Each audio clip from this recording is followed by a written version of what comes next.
blue, and click. I saw that sword then. I knew exactly where you were sitting. And we're live. Good evening, everyone. It is Friday, June 10th, 2022. That was much harder to say than it should have been. 5:02 p.m. We are not allowed to have fun anymore, but in lieu of fun, we are allowed to have Sarah Longwell here from which museum? The Metropolitan Museum of Art, and I forget which the Sackler Gallery at the Met. The Sacklers may be canceled, but the Met is not. Sarah, we're so happy to have you. Thanks for having me. I'm happy to be here. So we have lots of catching up to do. First of all, Ben, I feel like you have to express. We'll start from most interesting to least interesting, building to Sarah's big reveal behind her. Wait, I think I messed that up. I think I meant least interesting to most interesting. Anyway, but Ben, explain the sword. The sword is a broadsword that I had made for my wife a number of years ago for her birthday. She kept it in her office at Brookings for a long time, but she has recently gone into government and had to vacate her Brookings office. And so the sword, along with a lot of other paraphernalia, came home. It is an actual, it's a real broadsword, not and it's, if you needed to lop somebody's head off, it would service just fine. It's not one of these replica fake swords. It's a real forged sword, and I'm not sure it has a lot of utility other than that. But Tammy, I had it. I actually had it made for her. That's awesome. She has a broadsword thing. And Sarah, what when you're not in the Metropolitan Museum of Art, what are you doing in your spare time? I'm experimenting. I'm trying to do a new TV background. Like I need, when you go on TV, you have to have like a background in your house that looks normal. And so I'm trying to build one, but I need like a plant, I think, over here. Normally I have my bookshelf, but I got a new computer, whatever. It's not all worth going into, but I'm trying to build out a good background so that Raider TV guy doesn't ding me the way that he does. And, Room Raider. Yeah. And I have this, I was showing them earlier, it's got like garbage on it, but that's my Pac-Man table. And when I was in my mid-20s, this was like one of the first things I had like a real job and I was making money. I bought a Pac-Man table because I thought girls would think it was cool. But wait, what is a Pac-Man table? Charming. What is it? It's an arcade game. Like when you would go to a Pizza Hut and play. Oh, so you can actually play Pac-Man on that table? Oh, for sure. Oh, that's pretty cool. Miss Pac-Man table. Ms. Because Ms. wears a bow in her hair, and that's not what lesbians do. Because Sarah's a little butch. So. Yes. Well, no, it is Ms. Pac-Man because that's like the one that's the real Pac-Man. Is Ms. Pac-Man? Yeah. So true. It's got like Galaga, which I belatedly discovered in my 30s is actually a fun arcade game.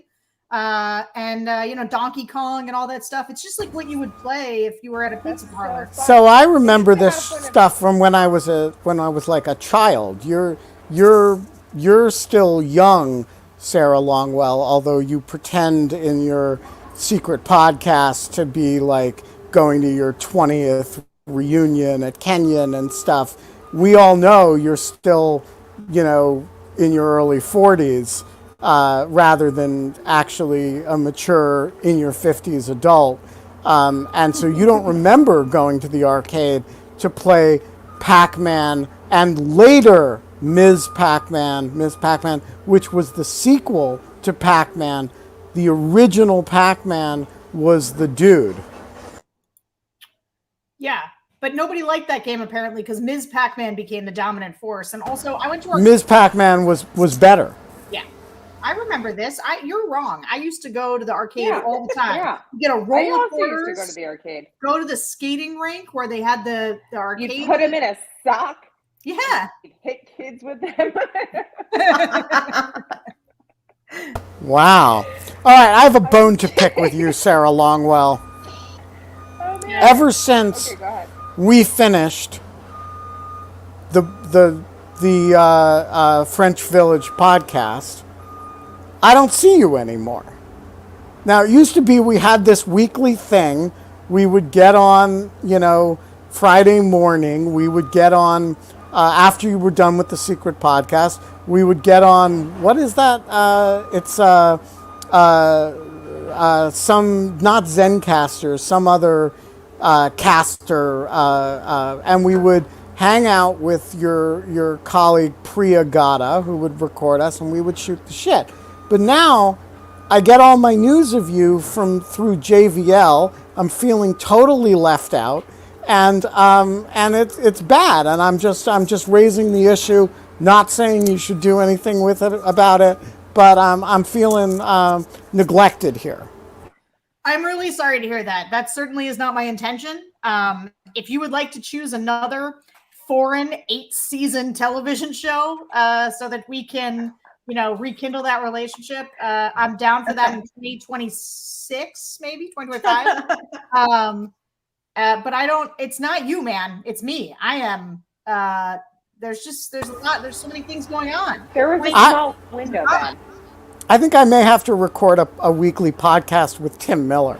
You should. Oh, That is the way to. That's the way to hurt. Guilty. That is the way to hurt. Yeah, exactly. I know the dagger to drive. You and Tim did do a podcast recently. You guys did something together. What was it? No, he was on the show, and he was on this, and we talked about we talked about the his piece about the Durham investigation and the Sussman trial, which I have been following. Okay. Well, I still love you, all of you, and you. I'm actually joking. I adore you, as you know, and I do miss doing the weekly podcast with you. But the thing about the competition between me and JVL is actually fictitious on both of our parts, and it's great to see your face. It's great to see yours. And somebody in the comments just mentioned Babylon Berlin. We just started watching that in our house, which I'm excited about. Speaking of foreign shows with subtitles, although it's kind of dubbed. Season 1 is fabulous. Season 2 is good. Season 3 is a disaster. Don't watch it. well, I'm just going to say this. There is a poll currently on should Ben and Sarah start a new podcast, and 25% of the audience has said yes, and 75% of the audience has said hell yes. Is there a no option? There was no one else. Oh, okay.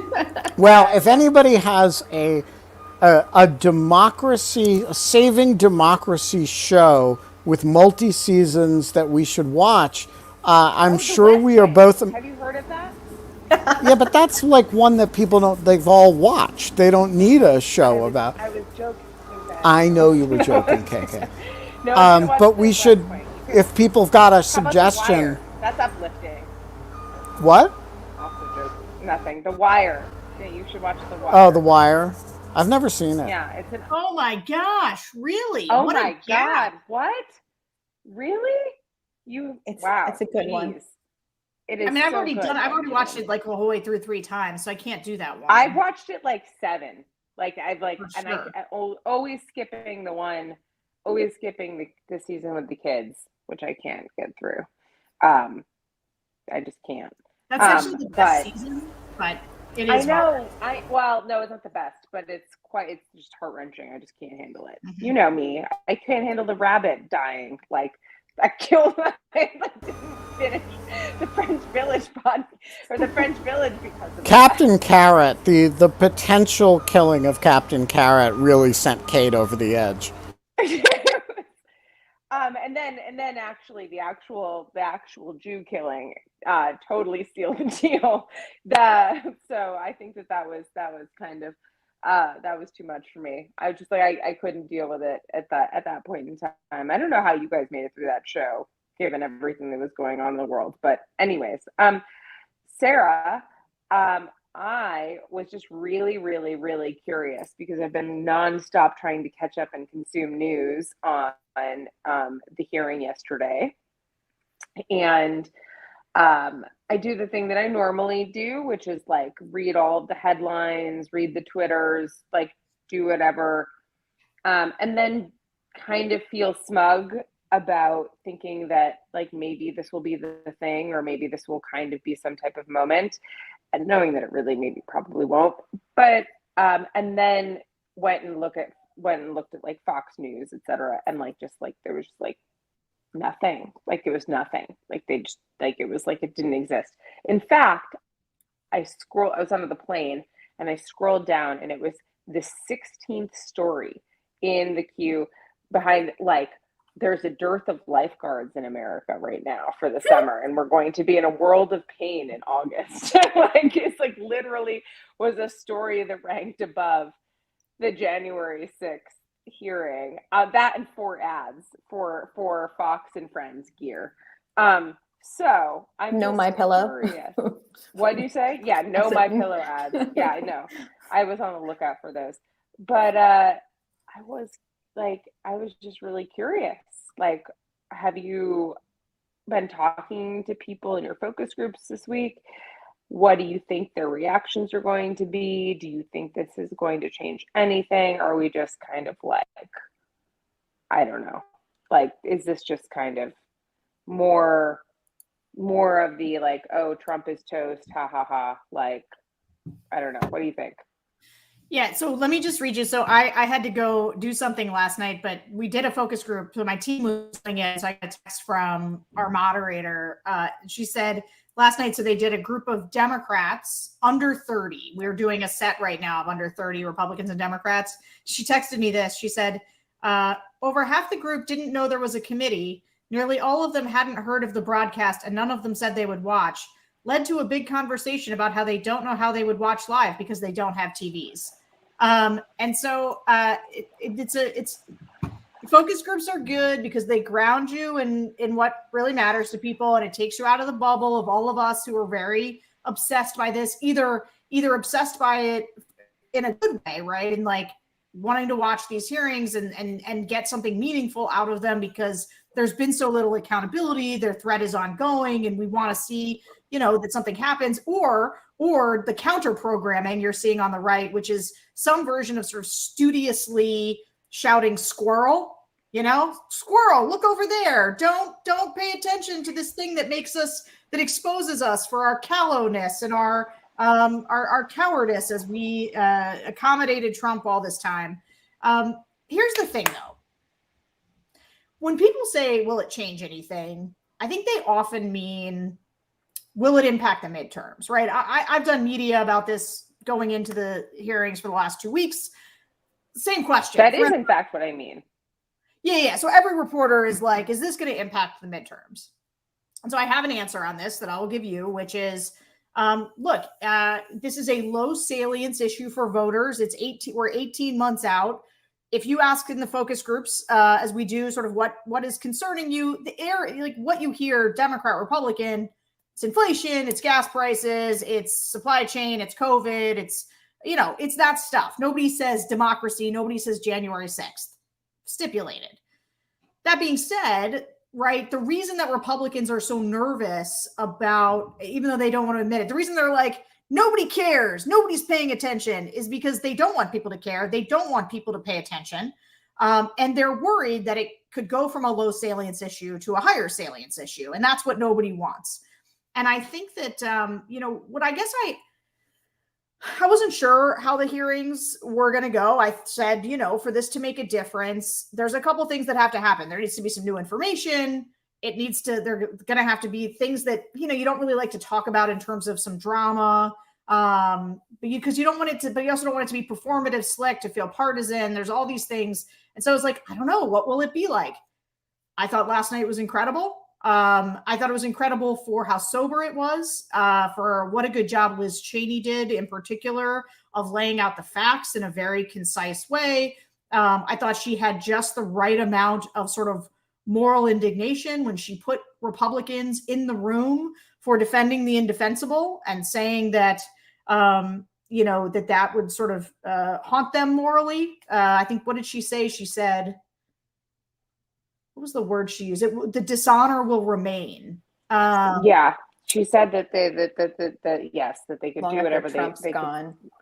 long after Trump's gone, your dishonor will remain. Your dishonor will remain, and that is good, because I do think, right, no Republican wants to face this moment again, because not only, right, did they accommodate Trump up until the point where this happened, after the Capitol was attacked, 147 members of Congress, Republican members of Congress, didn't certify an election. And the other thing, something that's sort of crystallizing, I think, as you go through these hearings, is the fact that all these Republicans knew that Trump was lying. Like Bill Barr and Ivanka, they're saying it wasn't true, and we all knew it wasn't true. And so, I think, but here's the thing that I think is important, and where I do think it can make a difference, because like, you have to be honest. I don't want it to be this way, and I don't want to be some cynic or nihilist who's like, people don't care about democracy, so we should just not bother. Who cares? I do not think that. I do think it is hard to get people to care about democracy. I do think it is hard to get people to look back.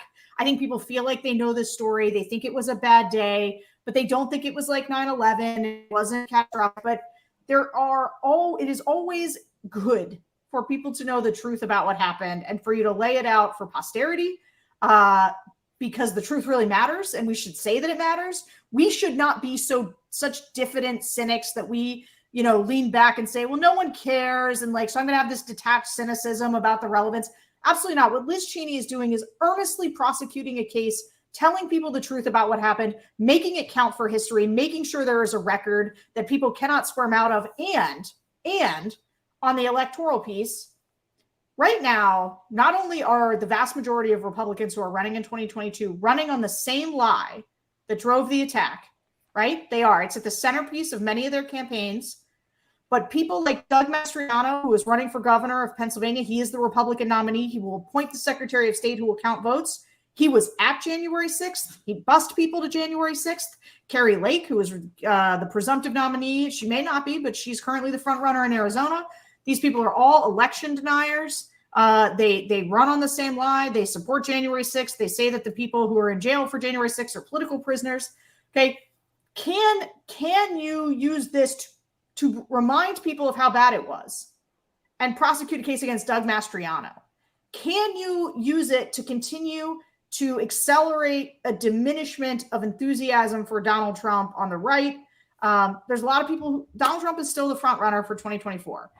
He has been slowly losing altitude a little bit as people think, not necessarily they don't like him, because they do still like him. His grip on the party is still very much there, but there is sort of like, do we want someone younger with less baggage? Ron DeSantis is out there. I kind of like him. And does this just sort of continue to deflate people thinking like, you know what, he's got too much baggage. He can't win. He'd only be president for 4 years. Maybe we need to move on to somebody else. Now, that alternative is probably not great. It's probably somebody who was all in for Trump and has also engaged in the big lie, but it's not Trump. And so I think that you never know how these things can make a difference. And look, we just had one hearing. There's going to be a bunch. I did think there was drama last night. I do think you can build this to something where Fox not showing it. You don't know how many people say, that's interesting, Fox isn't showing it. Maybe I'll go take a look. The fact that they didn't even have commercials because they didn't want people to click away at any point. So anyway, I think these things matter, even if their immediate outcome is not completely obvious in an immediate electoral sense. Yes, I want to follow up with you on that, because that strikes me as so this was in some sense framed as an opening argument, not as the presentation of the case in chief. Do you have a sense of which of the themes that they talked about last night are the ones that are most likely to hit the voters in the gut? I know which ones I want to know about. I actually, for example, don't care very much about or feel like I understand the degree of violence that the Proud Boys and Oath Keepers were. Like, I was least interested in the original footage from the day. I'm most interested in the questions that bear on Donald Trump's personal culpability. Like, for example, the stuff that involves his being advised that he had lost, that Bill Barr accepts this, that Ivanka accepts this, right? That, the stuff that was new in that department is most interesting to me. But I also am keenly aware that I'm not the average voter. Do we have any sense from any data about which of the many themes that were being discussed yesterday are actually most likely politically resonant? I don't think there's data on that. I mean, I don't have data on that. And I do think that part of the, we can sit here and evaluate, just to your point, how good of a case they're prosecuting, but a lot of it's in the minutia. Right? I'm not sure an average person who heard what Ivanka said would know how significant that is, what she said, where she said, I took Bill Barr at his word, or that an average person is going to hear Bill Barr saying that I told him the election wasn't stolen, and that's a big deal. To me, actually, though, but I think that they're still important, and I think in an elite sense, which the elite sense still matters, right? It still matters that the Wall Street Journal editorial page feel really grimy about, because here's the thing, people talk themselves into all the time re-supporting Trump after not supporting him. And I think that putting these things on the record, making people feel really grimy about that, really raising the cost of what it takes to go back and make excuses for this guy is really important. The thing, I thought a couple of things were really interesting. And it was almost like a blip, right? Because she was so just the facts, ma'am, in her presentation. But I didn't know that a bunch of members of Congress preemptively sought pardons for what they did that day. Best single fact of the evening. Best single break. So if that's true, and the reporting I've seen today suggests that we're going to hear more about that. And so, okay, who was it? And if you go and look for a pardon, you didn't know you did something wrong. You think you did something wrong. You think you need help. Who was that? That can be explosive. And so I think, Kate, going back to your question, is that was opening arguments. I think there's a lot more to unravel. I mean, the fact that Ludwig is going to come testify, the fact that Raffensperger is going to testify, that is a lot. That is several weeks. That's like 2 full weeks of nothing but this in the headlines and the attending. And look, yeah, people can dip out on Fox, but it's going to get shared all over social media. It does have the opportunity to prick the social awareness in a way that the dribs and drabs that have been coming out over the last 18 months have not. I actually kind of want to talk about Fox for a quick second. It is impossible to ignore the fact that there were individuals who work at Fox News who were directly in communication about this entire lie. And I mean, the Sean Hannity texts, I paused at that point to read them. He literally says, no more crazy people. Keely McEnany, yes, 100%. Then he does the 5 bullet points. No more stolen election talk. Yes, impeachment and the 25th Amendment are real. Sean Hannity gave good advice. Yeah. And so then it concludes with, I won't go through the rest of them, because if you want to, you can see them. But the last thing she says is, thank you. That is the playbook. I will help reinforce. And then in all caps, thank you for your help. So the more that they utilize the actual words of the individuals involved, I can't help but imagine, especially if screenshots are used more and these things are shared online, it has to somewhat cross over just because of the nature of the internet and algorithms. And Sean Hannity, if you Google him, this has to come up. And I don't know how that's not significant when so many people in our country put trust in these reporters to then have that undermine their sense of reality. But I also don't know if that's too granular and if the identity politics will kind of supersede that. Yeah, I mean, look, for things like this, you got to play at the margins, right? Your hope is at the margins because broadly speaking, folks on Fox are not, they're not pursuing information that does not comport with the comfortable assumptions they already have about the fact that this is all BS and this is a witch hunt and I don't care. I think what you can hope for is that in the kind of Wall Street Journal crowd, that 30% of Republicans who do not think the election was stolen, who kind of want the Donald Trump circus to end, can you convince them actually that, broadly speaking, a lot of the Republicans in Congress who did this were also pretty gross? Can you create a sense in them that, like, you know what, Fox is really beyond the pale? Like, this idea that it wasn't, like, Laura Ingraham texted, and I remember this because I was so struck by it. She said, this is making us look bad. Like, right? Like, they wrapped themselves all together with Donald Trump. And the fact that, of course, Fox News isn't carrying it.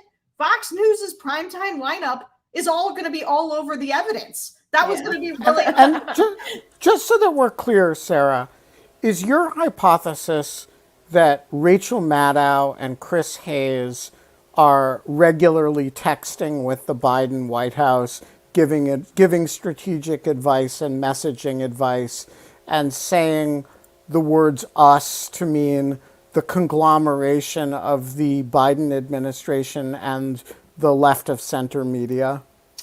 I would be quite surprised to find out that Rachel Maddow or Chris Hayes was directly texting the chief of staff that they text with Ron Klain and say "us." I wouldn't be surprised if they text Ron Klain when, like, maybe the press shop isn't giving their regular reporters answers they want, and maybe they're like, why haven't you answered this, to put pressure on them or something. But, like, in an us kind of way, we're on your team, give us talking points, let us advise you. If they're doing that, that is terrible. They should all be fired if they're doing that. And CNN and MSNBC, I'm saying this, like, they should, I assume they are not, and if they are, they should all be fired and never work again in conventional media advising the Biden White House. It shouldn't be happening, and I don't think it is happening. No, and that there's no disclosure, like, on Fox. And this is what's crazy to me. This is like the ephemera of the fight, but I'm still going to dwell on it for just 1 second, which is I have lots of right-wing Twitter stuff in my feed because I follow a lot of people I've known in my past. And, like, there's all these media watchdogs. They are constantly, like, the Chris Cuomo, who was fired, right? Chris Cuomo advising his brother, he gets fired for that. And those completely corrupt, and it was abominable to tolerate it. And then when it became public, they fired him. That's right. That shit cannot happen. That's right. But here's my thing: watchdogs expect, like, they never say anything about Fox, and almost they have this soft bigotry of low expectations, right? Where we're all like, we don't expect anything better of Fox, so how much of a big deal are we even going to make about it? Because, like, yeah, Sean Hannity is just like a hack, and so is Laura Ingraham. Sorry, Kate, were you saying something? Yeah, I was just going to say that this conversation is, you guys have asked, GDF asked the question that, like, I was thinking in the back of my mind. I'm like, if these are the far right's heroes, like Hannity and, like, Kayleigh Mac, like, this has to filter into their bubble somehow.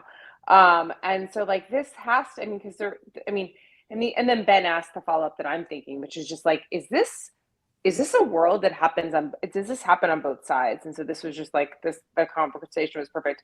I wanted to know right when I got cut off, what was the fact that you said was the best part of the night, Ben and Sarah, when they were saying this yesterday? What was that?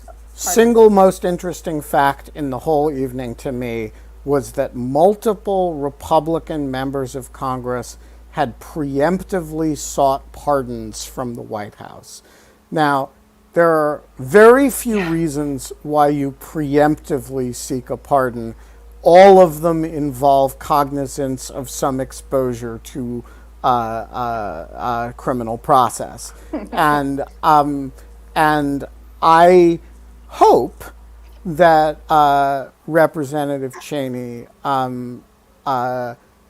teased that by way of saying, we are going to name you. She named only one of them, somebody we already knew had done that.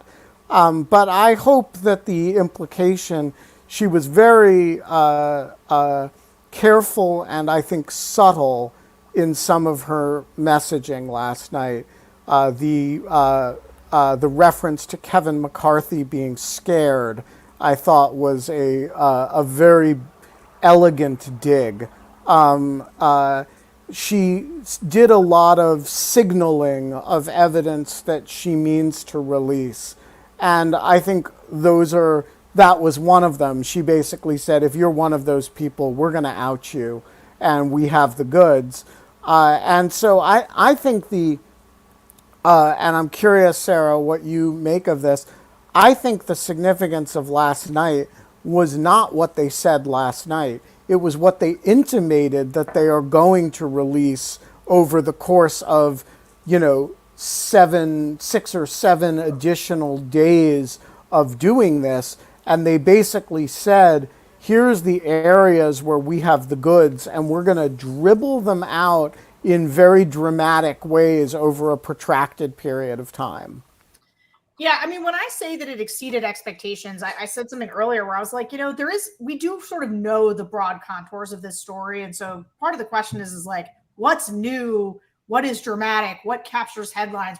Is there something that can actually, everybody's like, well, will it matter? I'm like, it could matter. What depends what it is. Like, if you found out that 4 Republican members of Congress preemptively sought pardons because they played a role in letting people in or telling them about like where people were, that's a big deal. People could get kicked out of Congress. Like, that's a big deal.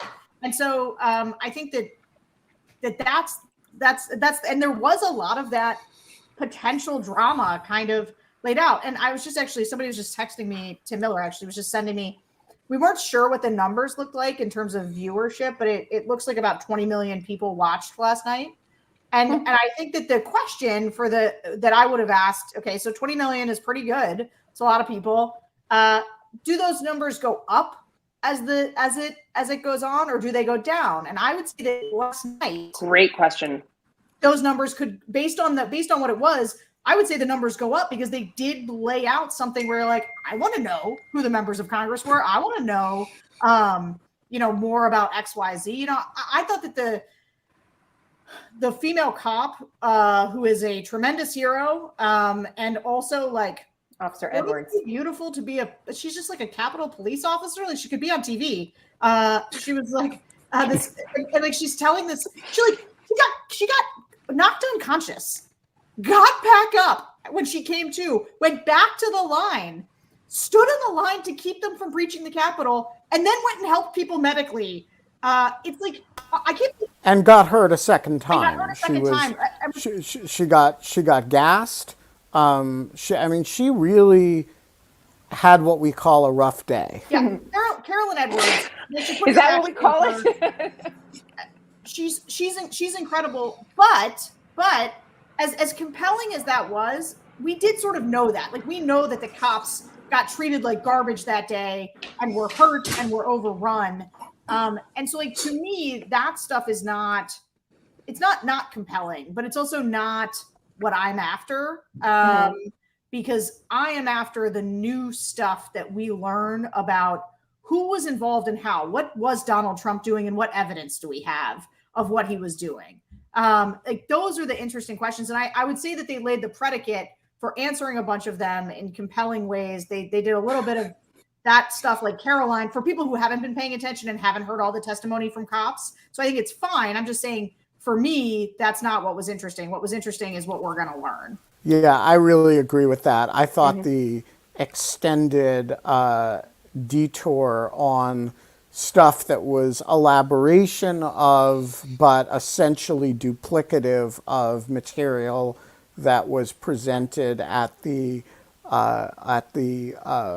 impeachment was valuable, but in some ways ultimately a distraction. And to me, the highest value material, the reason we have this committee, is to answer, not just elaborate on material that the came out in the impeachment, but to elaborate on questions the impeachment did not answer.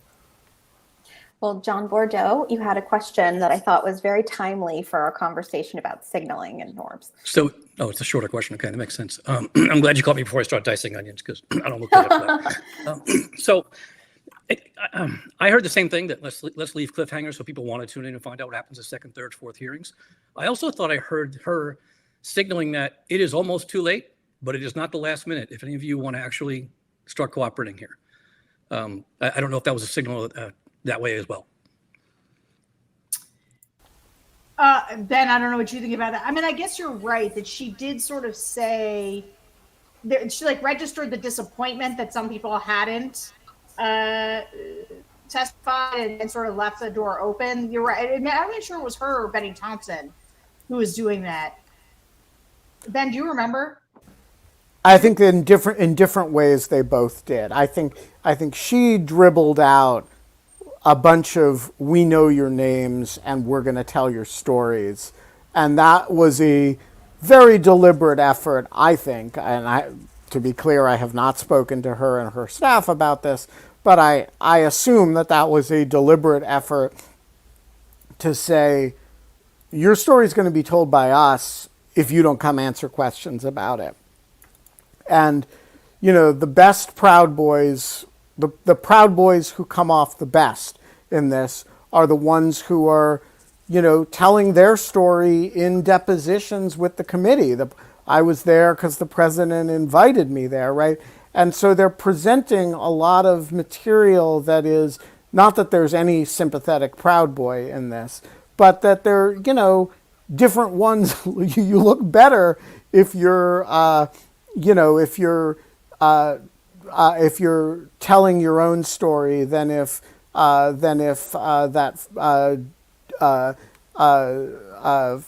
filmmaker is filming you in a garage meeting with Stuart Rhodes or Enrique Tarrio, right? And so I think there's that. On the other side, Benny Thompson did make clear, and I think rightly, that the door is still open. And, they've taken 1,000 interviews. There have been people who have been cooperative, including, Ivanka Trump, right? And that you have this opportunity. And so I think there was a little bit of carrot and stick going on. And I think John's point is exactly correct, that there's an effort to dangle out there, hey, we know what happened. We know what you did. The question is whether you want it in your voice with your spin or in somebody else's voice with their spin. Yeah. So really quick follow-up to this, just to tag it on before we go to another audience question and to double down on Ben's point. The other thing that I want to know, and that I just kind of want to get this in before I lose something again, is this all a prelude to Liz Cheney running? And what would that possibly look like? I could see so many moderates in voting for her after this showing. Like, I could see, I don't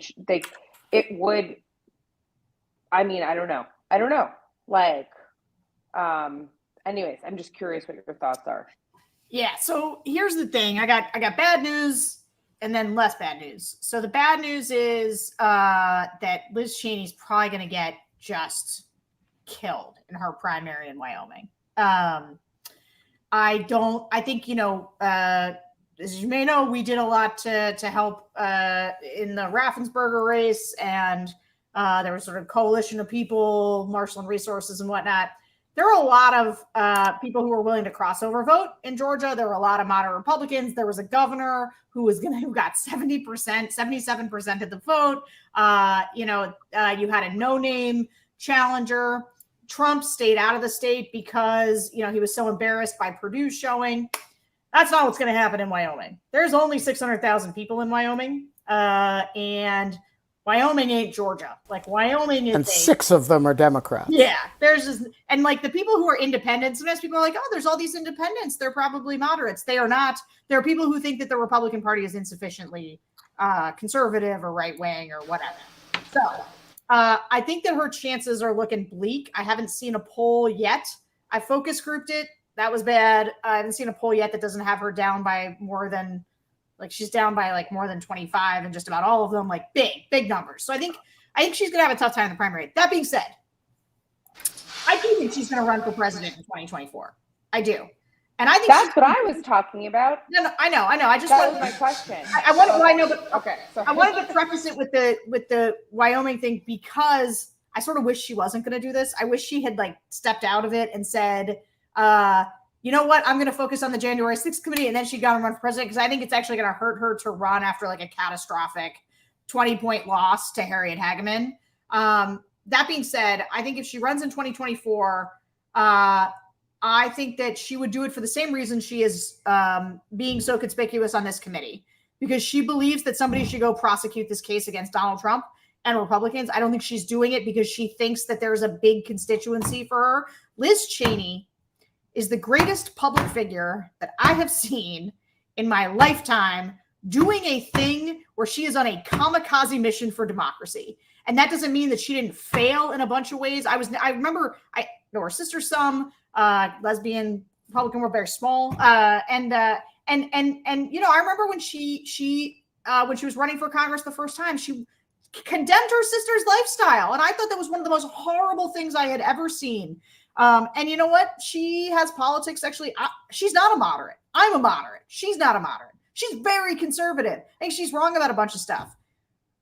What she is doing right now is distinct. And whenever people are on Twitter and they're like, I see them and everybody's in my comments being like, she didn't vote for voting rights. I just want to like throw these people just falcon heavy, like JVL says, because she's done more single-handedly for democracy than I don't even know who. And it's like, and she is doing it sort of like her career be damned. Like there's not a thing that she's doing right now that she thinks helps her in a Republican primary in Wyoming or nationally. She's doing it because it's the right thing to do. And I think if she runs, it will be on the same predicate of this is the right thing to do. I want to prosecute my case. I'm going to make sure people hear it. I'm going to make sure they hear it at a time when conservatives are watching and paying attention. And I just couldn't admire her anymore, which doesn't mean she's not a flawed human being in lots of ways, but what she's doing right now is amazing. Tom McGuffin? I really agree with that. You Am I are. on? You are. Hey, you know, my dad is from Wyoming. He grew up in Sundance, Wyoming. And so, you know, we've known that Cheney's, they were Halliburton way back, you know, they're oil people. But listen, I agree with you about Liz. I was going to suggest sort of passe, but you've already taken my thunder. Was that what Liz should do is change parties. I know that would make some people throw up. I got that part. And Biden declare himself, you know, I'm having a little memory problems. And then somehow the Democrats run. I know it's impossible, it won't work. But let me ask you a question. Sarah, how does your focus groups, you've already sort of said she's going to lose bad in Wyoming, right? Didn't you just say that? I mean, if I had to, look, we're going to go fight for her. And I think a lot of other people are. She's got a lot of money to try and win, but I think it's going to be really tough. Well, okay, so how do your focus groups, the Republican side and the Democratic side, look at Liz? I mean, you just gave her, you know, she walks on water sort of speech. What do your focus group think? Yeah, so I did a focus group in Wyoming a few months back. And I got to tell you, this is the only focus group. It's happened twice. It's happened twice, but this was the one that was most pronounced, where the focus group turned on me. And they were they hated Liz, but then, and like the things that they were mad about, like they hated, you said you were from Wyoming. So, Jackson Hole. Her dad was from Wyoming. Oh, is that? So they hated people in Jackson Hole and like were very vocal about it. And one of the guys was like, do you know that they have a grocery store where there is a coffee cup holder in the cart so that you can walk around with your coffee that you buy at the Starbucks? And he was incensed by this cultural shift in Wyoming. And at the end, they turned on me and they were like, what do you think about Liz? I'm with him. I think know. coffee cup holders in shopping carts are fucking beyond the pale, And Oh, this, we're going to this fight just about this. Coffee should should not be be available all allowed. the time. They were like, I remember it because they thought that it was definitely Antifa and Black Lives Matter who had attacked the Capitol. Like, it was a very distinct type of Republican. Like, you go from having one or two of the like really extreme people, and then you have kind of like the middle extreme, and then you kind of have a couple normies and like a group. Like, this was just like all extreme people, like lots of guys. And they were like, Black Lives Matter, Antifa, they were the ones that attacked the Capitol. Liz is a traitor. Liz is a rhino. She's disgusting. Jackson Hole's disgusting where she's from. I don't care, whatever. Hated her with the fire of 1,000 suns. And then they were like, where are you from? What do you think? And I was like, well, I'm actually one of these rhinos. And I think that what Liz, and they just like came at me. They did not, I'm just saying Wyoming's a particular place with a particular breed of Republican that I don't think there's like, I'm not sure there's just like like enough people to pull a coalition for Liz together. Still going to try. She deserves it. But it's really tough. Okay. I'm going to bring Paula up. Paula, in defense of iced coffee, you have the floor. It's not a question of iced coffee or not iced coffee. It's a question of whether we should merge, whether we should have a lifestyle where your coffee and your shopping carts are allowed to be connected. But how could you not? Yeah, you're just there to fucking grocery shop. You're not there to drink coffee. Just I'm here. Exactly. I'm here to drink coffee. I am here to drink coffee all day, every day. Paula, where are you on the grocery cart coffee holder issue? Well, I drink coffee while I grocery shop because it's That's not the question. Well, That's not the question. We accept that people do that. The question is whether grocery stores should be encouraging that kind of lifestyle by building it into the shopping carts. The lifestyle of you're going to spend 3 hours drinking your coffee and slowly perusing the aisles. You guys still with hear your me? Coffee. Yes. Yes. How do I come back on screen? I turned off my camera. I got you. Here you go. I don't know what happened. It's not about whether we accept you are going to drink coffee while you're grocery shopping, But Paula. I think It's a there's question like a of whether we very- should Can be we make this a encouraging poll? that lifestyle. Are they encouraging I'm drinking making this call. coffee by putting that in there? I mean, that could have multiple functional purposes. That It's are just not it's just served. validating people's choices in a way that we got to have standards. There are times we drink coffee. There are times we grocery shop. But if we don't. it's Listen. not about holding the coffee, if that's a different issue, then what is the difference between holding it and because then you could just tell them to like stop. Don't people at bring the front facts and to a not- feelings fight, Paula. Don't bring facts to a feelings Then fight. you should What- just have people stop you at the front and say no drinks inside allowed. What's your question, Paula? Um, Now that you show up on my show, you completely decimate my argument, and you do it with a smile on your face and that little iced coffee thing and the headband, and you don't show any respect. Jesus Christ! All right, your question for Sarah Longwell. Law school, Ben. They teach us to disrespect our elders.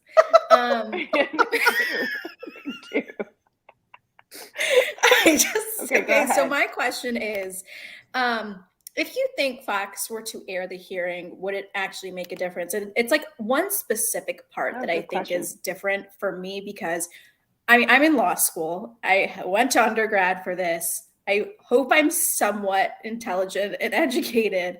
And I was trying to like articulate to someone how bad this is. And it's really hard to put it into words without sounding like people I see online. You made the 9/11 comparison. It's like the images in people's heads of this versus 9/11 is just, it's not going to work for 99% of people. And I was having a conversation with someone and my brain just went to just look at the video. Like the video is more sickening than like something I can articulate. And I think GDF made this point with those text messages. It's so much easier to penetrate. And those videos are actually like so hard to like sit and watch. And I wonder if that, someone's walking across their TV, at home at dinner time and they see that on Fox News, you see this insane footage, if that makes a difference.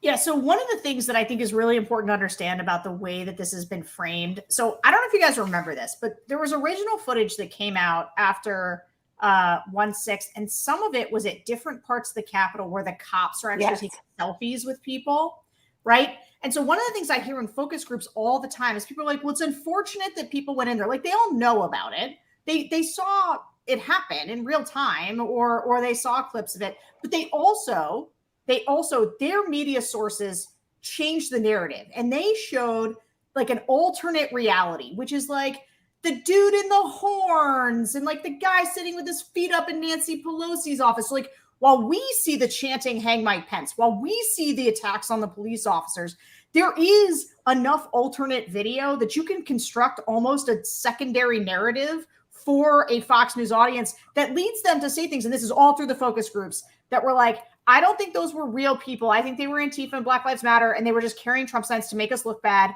Or why did the cops just let them in? You know, there's a big, like, why did the cops let them in? What was Nancy Pelosi doing?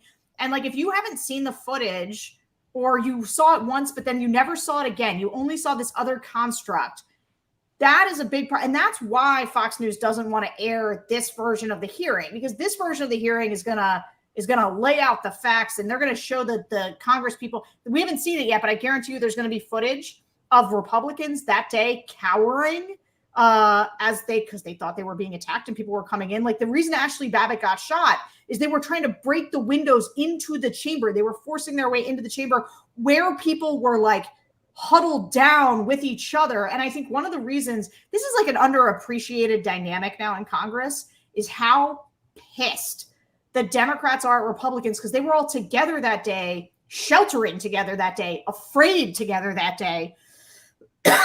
And now Republicans have constructed this alternate narrative. And like, that is infuriating for people. Imagine how much less safe you feel to have people with a shared experience, part of them touting an alternate reality. But that's why Fox News doesn't want to show it, is because a lot of people are able to tell themselves a different story because there's enough footage of, and this is something actually was interesting in the hearings last night for people who have been following it closely. One of the things I've always been like, you know, what's hard is how big the Capitol is. It's really big, and it has a lot of different entrances. And so when you're seeing footage, you're like, okay, people are attacking the Capitol, but then you also see, like, there were other entrances where the cops were just kind of like, okay, or the people that came in much more peacefully than the ones that broke the window. Like, they came in through a door and the cops were kind of like, hey guys, okay, this is the protesters in here. But those people did not know that in another part of the Capitol, it was violent. And the other thing people don't know is how, like, cell phones and a lot of communication went down because there were too many people and too much stuff was happening. And so, like, people didn't always know what was happening in other parts of the Capitol. And so when they were showing the diorama and showing where people entered, I thought that was pretty interesting but anyway, all of it is to say, yes, like, what you want is for people, it's so hard to just give people a soundbite on this. This is a thing where there was a conspiracy up front of people who coordinated to figure out how to attack the Capitol that day to overturn an election, which is what this is really about. There's the component of Trump and whether or not Trump was inciting people and how he didn't do anything about it as people breached the Capitol. There's the story of what was going on inside. So there's so much stuff that, like, that's why you need the hearings, is that they construct it, but you can't make people watch the hearings. And Fox is specifically keeping it off because they don't want people to hear this side of the narrative. As Pauline just said in the chat, the Capitol has too many doors, what we really need is, what's that? Not enough door control. Yeah, we need to break up all the doors. A single point of entry with armed guards. That's what we need. Oh God. So I just want to say something really. Sorry, I'm not trying to make you sad. You okay? Yeah, I'm good. Go ahead. But I was just going to say that one of the other really sad things, and this is actually one of the things that I was studying before I got into online speech, but is the cognitive science of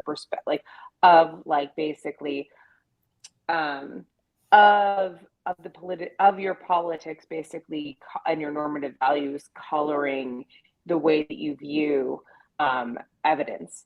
And video evidence being kind of the most high fidelity of evidence. So you would think that everyone kind of views it the same, but there was a really great study, and I actually think it was replicated by This American Life with the Eric Garner footage. Do you remember when this happened? When like the cop was kneeling on the back of Eric Garner, and they had a cop like asking a cop what they thought was happening, and they had like I think a black person like asking them what they thought was happening. They're watching the same video and they describe it completely differently.